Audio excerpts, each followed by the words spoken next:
Right, here we go again. This is the video that I tried to do before, but the sound went wrong, so I've left it days, and I can't remember any of it. So, let's finally recap this one. I think this was sent to me by Ian Patrick Hayden, I think, who I sent those patches to. If it wasn't you, Ian, apologies to whoever did send me this link, because I didn't write your name down, which is just about typical. Right, let's make this full screen. And let's have a look at Shaving Private Ryan, or Shaving Mrs. Ryan, or Shaving Ryan's Privates, whatever you know the film as. Saving Private Ryan is a tribute to the American soldiers of World War II, and the filmmakers took great pains in preparing the film for screen. Here are some... Oh, let's just jump back just a second. So there we go. So, interesting fact about this scene, at least for Misdrop 44 members, if we were able to pan the camera of our own free will along to the right, you would see our own Rob laid there pretending to be wounded. I think he's a gliderman, I think he said. He's laid down while he watches all this go on around him. And when Hanks walks along, sure enough, there's our Rob laid there, all nice and wounded, quite cosy. Here are some of the historical and technical details that went into making the cinematic masterpiece. Saving Private Ryan is celebrated for its unmatched authenticity, but it may... Yes. At this point in time when this was filmed, absolutely, it was unmatched for authenticity. Absolutely, 100%. Because prior to this, we were seeing World War II films with uniforms that were just absolute nonsense. I mean, German officers looked like Christmas trees. They were just festooned with stuff, and everybody was using anything they wanted to. It didn't matter. There were post-war Russian tanks marked up with swastikas for German tanks. It was just nonsense. And then all of a sudden this come along, and they paid attention to, the uniforms and every detail. I mean, some of the details got completely wrong, but they tried. And I think that's the bit that, that matters. They actually gave it a good effort. Surprise you to know that the film is ultimately a work of fiction, written by... Alright, put your hands up if you thought that this was a real story and it was true. Of course it was a work of fiction, it's nonsense. Robert Rodat. The film draws inspiration but is only loosely based on the true story of the Nyland brothers, Edward, Preston, Robert, and Frederick. Two brothers the four died. were sons of Agnes Allison of Port Carbon, Pennsylvania, and a monument was erected in their honor. Preston and Robert were killed in combat a day apart in June of 1944, and it was believed that the eldest brother Edward had also perished, but was later found to be a POW in Rangoon. Youngest brother Frederick took part in the early days of the Normandy invasion before receiving the news of his brother Robert's death. He was ultimately shipped back to New York, where he served as an MP until the end of the war. So is that him? Or is that, because we see this picture in various different books online, is that actually him? Or is it just a stock photo? Because I don't know who that is. He was awarded a Bronze Star. The film opens with one of the most arresting battle sequences ever to be put on film. Yes, that contains huge obstacles facing the wrong way. Which I didn't notice the first time I watched the film at the cinema, and then I watched it again and went, hold on a minute, I'm sure those things are supposed to face the other way. And sure enough, when you see them in a few scenes later on, they must have noticed and they've turned them around. These big wooden logs that are facing out to sea, so the boats would come and just hit it. The idea was it would be this way around, so it would overturn the boat. But they had them the wrong way around. Storming of Omaha Beach. The battle was shot with such uncompromising accuracy that the Department of Veteran Affairs set up a telephone hotline for traumatized veterans to help them cope with reliving... Yeah, see, I never knew that, and I don't think they advertised that over here.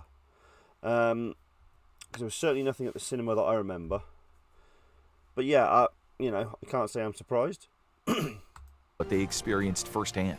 Before the battle at Omaha Beach, Saving Private Ryan opens with a veteran and his family at the Normandy American Cemetery and Memorial in Colleville-sur-Mer in Normandy. We aren't given his name, and audiences can only guess at his identity until the very end of the film, but the filmmakers actually give us a little help. Take a look at the pin on his jacket. Yeah, but unless you watch this after you saw Band of Brothers, you're not going to have a clue what that means. And even then, you're going to go, oh, he's one of them Band of Brothers, and still have no idea what the 101st Airborne is. They're also going to have no idea what the Purple Heart tiny little ribbon means either.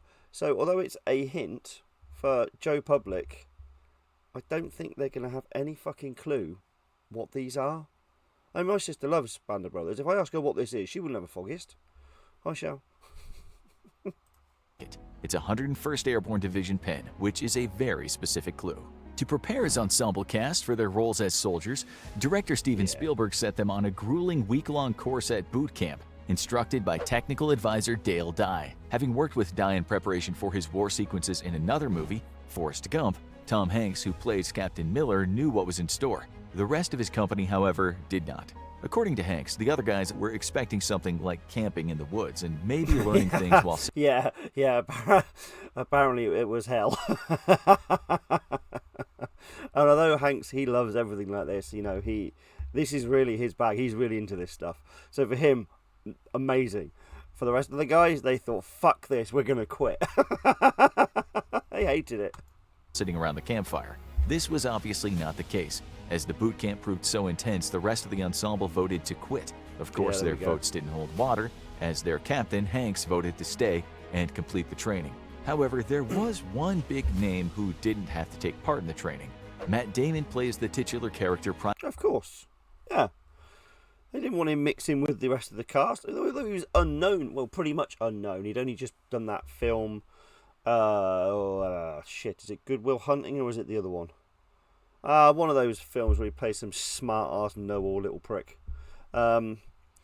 He did that and he got an Oscar for it, but until that film, nobody knew who he was. He was just another actor. So yeah, they kept him aside for mainly the reasons that they didn't want everybody to mix with him. So he was ostracized from the start. So there was just a natural resentment of this guy. He didn't have to go through boot camp. He didn't have to toil in the mud and be miserable for a whole week. He just turned up to set and did his thing. So yeah, they built up this natural resentment for it. It's brilliant. Private James Francis Ryan. The soldier Hanks... Private First Class James Francis Ryan. ...and company are ordered to secure and bring home. Unlike the rest of the ensemble, Damon didn't have to go through the grueling boot camp. In fact, Spielberg forbade him from participating in order to strengthen the rest of the cast's resentment toward his character. And that's not the only little-known detail about his casting. During preparation for Saving Private Ryan, Spielberg wanted to cast an unknown actor with an all-American look for Private Ryan. Enter the relatively unknown at the time, Matt Damon. Of course, Spielberg had no way of knowing that Damon would win an Oscar for Good Will Hunting that year and become an overnight star before Saving Private Ryan was even released. Still, Damon's identity was deliberately kept from audiences until later in the movie. Take a look at the scene where Mrs. Ryan is given the horrible news about her sons. Inside the doorway... Yeah, see, I've been told of this bullshit before, and okay.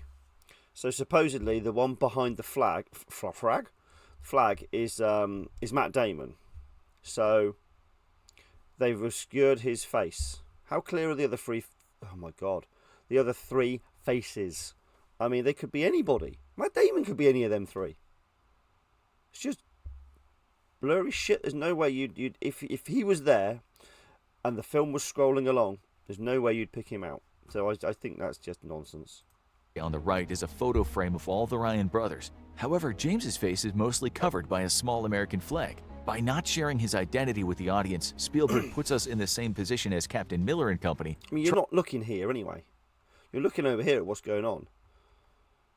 Trying to find a needle in a stack of needles. If it's precision you're interested in, look no further than Private Daniel. Precision fuck-ups.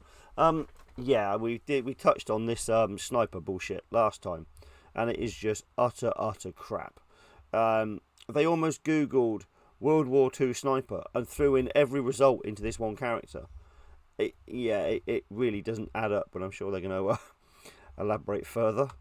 Go on. Neil Jackson of West Fork, Tennessee, played with unwavering tenacity by Barry Pepper. Much thought and detail went into developing the character of this left-handed sniper. For instance, thought went into it, yes.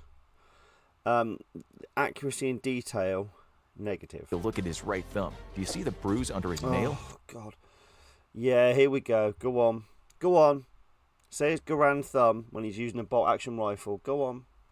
This was a common injury for soldiers in World War II because soldiers would regularly get their thumbs caught in the loading mechanism of M1 Garands. Regularly do it as well. Regularly. All the time. Authentic detail can be found in Jackson's choice of scopes. In the movie, no, it fucking can't. Uretti, U.S. Marine Corps sniper rifle scope, wasn't in Normandy, and he doesn't even use it correctly. But hey, you carry on. Jackson uses two, a Ureti 8-power scope on the left and an M73B 2.5 meg scope on the right. Jackson Still wrong. Oh, yeah. Go on, say it. I can see it in the... swaps between them regularly, and over time Yeah, he swaps between them regularly, despite the fact that that is impossible. You can't even do that. And one scope is just totally wrong. Shouldn't even be in Normandy, because it's a Marine Corps one. And that one's not technically correct either, but we'll let that one slide because it's closer. But yeah, just... The best thing about it is the way he uses the left-handed motion of leaning over. It's very smooth. It's very well done. The grand thumb is just bollocks. this results in his Ureti 8-power being unzeroed, which Oh, fuck me. No, that's not the reason he's fucking missing. Because you can't... Oh, my God. I mean, this is just utter made-up, fabricated bullshit. It's not unzeroed because he keeps changing. He can't fucking change. That's not possible. Fucking nonsense. causes Jackson to miss shots more often later on. Shut up. Here's one more interesting fact about Private Jackson. One more. In the scene where Captain Miller blindfolds the German prisoner, pay close attention to Private Jackson. You know what he's doing is brilliant. If he's going to do a long-range shot, it stabilizes the gun, it locks it in place tight to the shoulder for shooting at long range. He's going to shoot a guy that's not moving. Probably, well, he can choose. He can shoot a metre apart if he wanted to. What would you shoot somebody at? 10 metres, 8 metres, 5 metres? I mean, it's just unnecessary. Do you see the way he ties his rifle sling around his arm? This is See the way nobody else is doing it? a rifleman technique marksmen use to keep a steady aim. Jackson's preparing to execute the prisoner based on Captain Miller's actions. Watch his confused reaction once Miller says they're letting the prisoner go. Not every soldier is so lucky. During the Omaha Beach sequence, we see a medic get hit in the canteen. Notice how We do. Notice how it doesn't make any sense. So, which way are we facing? So that's the beach. So, the beach is behind them. the canteen loses water before Right. So which direction did this bullet come from? Because that's blown that way. So either the bullet is from one of these guys shooting downwards into the beach, which there's no fucking reason to do that, and it would have to go through this guy, or the bullets come from behind us, as in into the screen, in which case, yeah, alright, but why didn't it hit him? And if it did hit him, where is all the blood? But then, the blood of the wound begins to seep out. Now we suddenly get blood pissing through this hole. But why is there no blood on the guy? Why is there no blood on the trousers? He's okay. So either his canteen was half full of water and half full of soup. I have no fucking... It doesn't really make sense. If you replay that scene, you'll see the canteen wobbles like that, but after the water comes pissing out.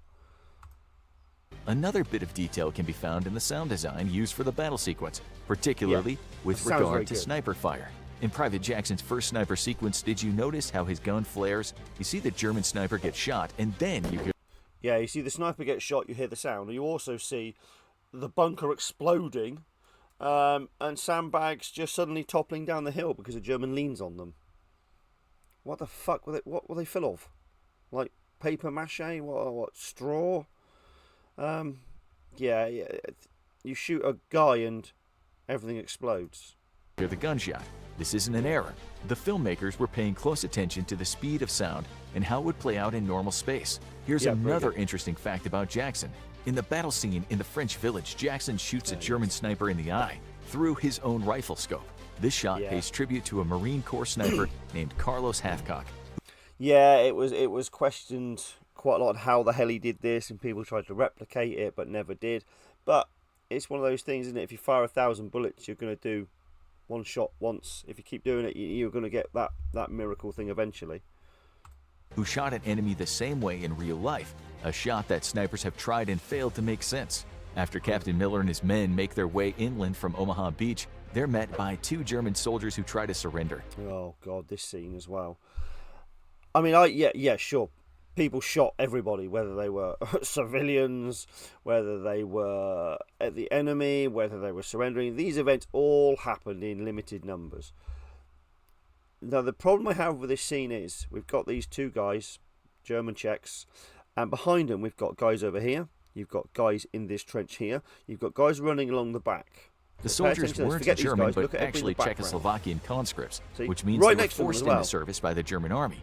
The Ost, meaning East battalions, were made up of mostly Czech and Polish war prisoners. If you translate their lines, what they're saying is basically, do not shoot, I am Czech. I did not shoot anyone. So we've got guys laying right here. There's here. They're running along the back. They're running up the sides. They're running in front of it here. I am Czech without a proper interpreter. But the guys here, there's three guys. In Miller's ranks during the battle, the two soldiers are tragic. There's bullets coming from behind them. Gunfire coming from behind them. Nobody bats an eyelid. But Germans are popping up from fucking nowhere like jack-in-the-boxes. But nobody's concerned about any of this. Why did they not look round when these two were shouting? Yeah, it's a very, very poorly thought out scene.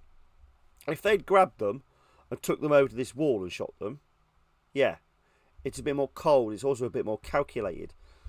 But yeah, I mean, bullets go through people sometimes. You know, these guys are literally right behind them. Yeah, piss poor scene. Tragically executed. Miller debriefs with Lieutenant Colonel Anderson, played by Dennis Farina, who gives him the mission to find Private Ryan. Listen closely to Anderson's phone conversation as Miller approaches. He can be heard discussing getting tanks inland at Carrington. Just 3 years after the release of Saving Private Ryan, Steven Spielberg and Tom Hanks would join forces again to produce the groundbreaking World War II miniseries Band of Brothers. Episode 3 follows Easy Company in their fight in the Battle of Carrington.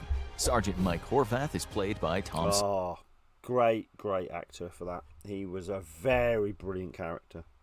Excellent portrayal.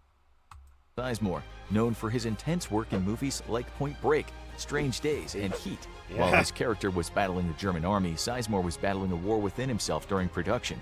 Aware of Sizemore's struggle with substance abuse, director Steven Spielberg tested the actor daily and gave him an ultimatum. If Sizemore failed the test just once, he would be fired.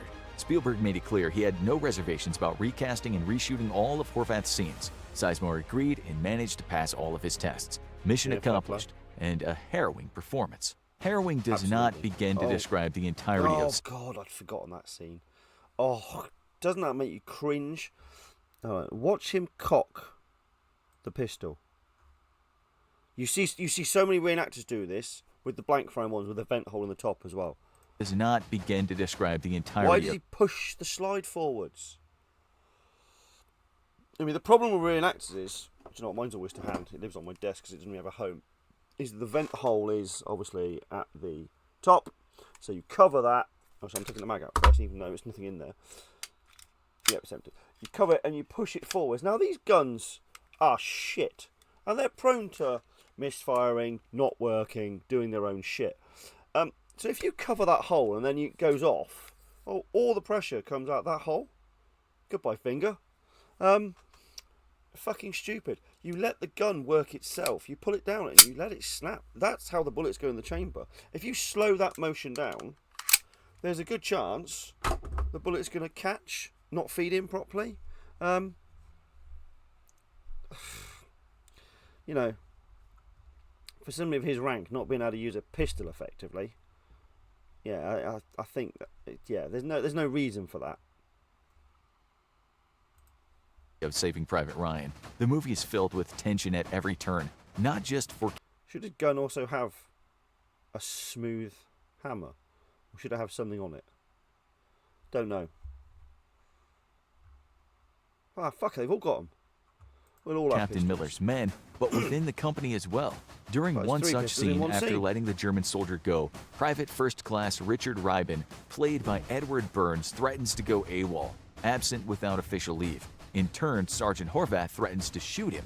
To defuse the tension, Captain Miller decides to tell his unit what he does for a living back home, a secret the soldiers were betting money. Did anybody else get this whole thing about his job back home? Why anybody cared?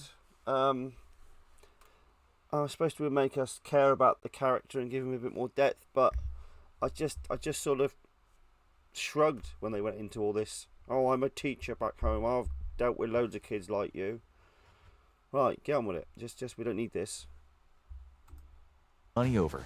In the original script, Captain Miller gives a long speech to his men, but Tom Hanks felt it wasn't right for the character. He told Spielberg one Well, yeah, thank God they cut all that out. fact was enough, and that it didn't fit with Miller's character that he would reveal any more background into his life back home. Spielberg agreed, and the speech was shortened. Part of what led to the company's internal fight is the loss of their medic, technician 4th grade Irwin Wade, played by Giovanni Ribisi. Wade Oh, is come on, what's the film? He gets bashed on the head and goes, "Ow!" Oh, Jesus, what? That's all I can ever think about when I see him. Yeah, no, I can't remember what it is. That's just what I can just hear him saying it. wounded while the team overtakes a German bunker. Yeah, all the helmet straps are wrong. None of them have the train tracks. That one might. That one definitely doesn't. Pay attention as he requests a little more morphine. During World War II, morphine syringes contained a very strong dose, and 2 for someone with blood loss as severe as this would be fatal. This fact is played out by the rest of the unit in their heartbreaking hesitation before giving him what he wants. Shortly after, just before Captain Miller orders the German prisoner to be blindfolded, watch him as he approaches the prisoner and Jeremy Davies, who plays technician 5th grade Timothy E. Upham. What he's doing is removing the trigger groups of the rifles and throwing them away, making the weapon. Yeah, good. Good attention to detail. Didn't check if it was still loaded though, because you could just go and get that. You didn't throw it very far. If you loaded it and did that, there's what's the chance of Germans coming across it and having 30-06 ammunition? Weapons useless to the prisoner or any German reinforcements who happen upon the site. Here's another example of the filmmaker's excellent attention to historical detail. In the ruins of the French village, do you see the graffiti on the wall? It reads Pétain est un traître, which translates to Pétain is a traitor. Philippe Pétain served as a prime minister in Marshal of Vichy France and was seen as a Nazi collaborator. Look closely at the Tiger tank during the bridge battle and how it has a strange rigid surface. That's because it's covered in zimmerit, a defensive putty-like substance that keeps magnetic tank mines from attaching to the vehicle. Miller and his soldiers were obviously expecting this, which is why they made sticky bombs in preparation for the battle. No, that's that you just fabricated that from nothing. No. Oh my God, where do they? If that was true, he would have said. Instead, he just goes, "Oh, let's just make sticky bombs." Oh, what's sticky bombs? It's in the field manual. If what he just said was true, surely Hanks would have said, the tank will have Zimmerit paste on it. We can counteract that with... He doesn't. He just says, we need a bomb that sticks. A sticky bomb. That's two very different things there. In the final stand at the bridge, Captain Miller's fate is sealed by a German soldier, the same soldier who stabbed Private Stanley Mellish, played by Adam Goldberg. The filmmakers make a bold statement with Captain Miller's death. I love that scene. Not because he gets shot, but the fact it's dumbed right down to the insignificant moment for that German soldier. He just shot an American. So what? On to the next. Just doesn't matter. He didn't give a shit. He doesn't know this guy. He's the enemy. Boom. Done. Next. It's like the checkout person in Tesco's or Sainsbury's. Beep, beep, beep. Give me your money. Next. Beep, beep, beep. Give me it. Next. It's insignificant for him. And I like the way they did that. All of a sudden, his main character was all of a sudden just dying. And it was made to be a non-event. When he's shot, it's treated without drama. As the audience, we watch it happen from a distance. Captain Miller falls. Nice, lead-filled annuluses? Annuli? What is that in there? It's like fucking tinfoil in that one. Yeah, nice attention to detail there. So many other nameless soldiers in the movie, without Oh, God, hold on a minute. Bloody while ago, they're running out of fucking bullets. They've got no bullets for anything. They've got no grenades. They've got mortars. They're having to bang on a base plate and lob. This guy's still got 3 grenades. Without fanfare or emotion, though we're treated to the final moments of the battle from one of our heroes' perspectives, and Miller gets his poignant final words. For that moment, we're reminded of the merciless indifference of war. Regardless of its traumatic content, Saving Private Ryan was praised by many veterans of World War. Another stupid scene. All the Allies are now here. Literally, he can see the tanks just coming across. So he lets 5 SS prisoners go, one of whom has a Knight's Cross. Of course he does, because they all do, you know. Everybody has pistols, everybody has awards. That doesn't make any sense whatsoever. War II. One well-known veteran of the war, James Doohan, also congratulated Steven Spielberg on the film's authenticity. If his name isn't familiar to you, That's how far away he was. So he lets them go. maybe his famous character Scotty is. Doohan played Lieutenant Commander Montgomery Scott in the TV and film series Star Trek. Doohan participated. God. Yeah, this would be controversial for some of you. I know that Star Wars, Star Trek bollocks. No, what a load of... How the fuck can people like World War II and that? It's like just so far apart. And I know some of the Mistral boys do as well, and I just don't get it. Unless, of course... no, I get it. Some of the 101st impressions that we see out there are so bad that this Star Wars, Star Trek shit is actually more believable than their impressions. Gotcha. Now I understand it. Participated in the storming of Normandy on D-Day at Juno Beach as part of the 3rd Canadian Infantry.